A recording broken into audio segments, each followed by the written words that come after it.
Let's build a very simple application to make a to-dos list. Let's see how it will work. So type a task or exit.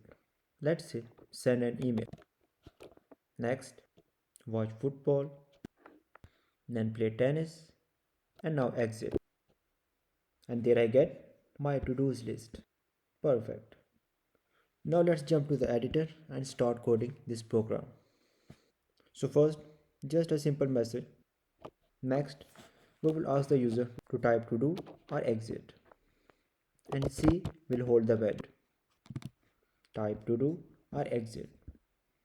Now, this will only take one input from the user, but we want to take multiple inputs. So we need a loop here and put this line in the loop body. So let's indent it, and here which loop we are going to use. We do not know how many values the user will provide and when the user will exit. So the number of iterations for this loop is unknown. This is the ideal case for using while loop.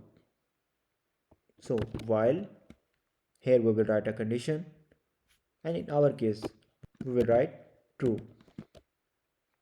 So this while condition will be true always, and because of this the while loop will keep running and never stop. Let me show you what I mean.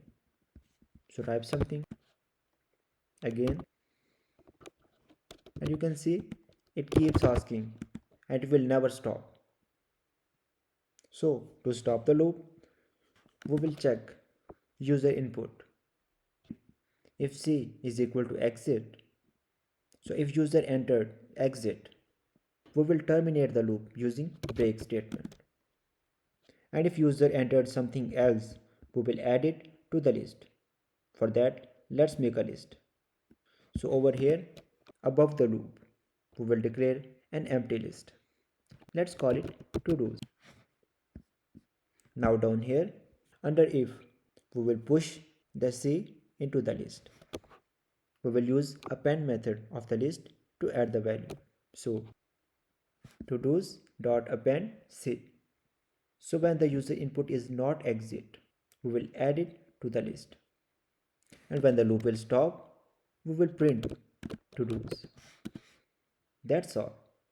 Let's have a look. I will type task 1, the task 2, task 3, and exit. And here comes our to-dos list. Beautiful.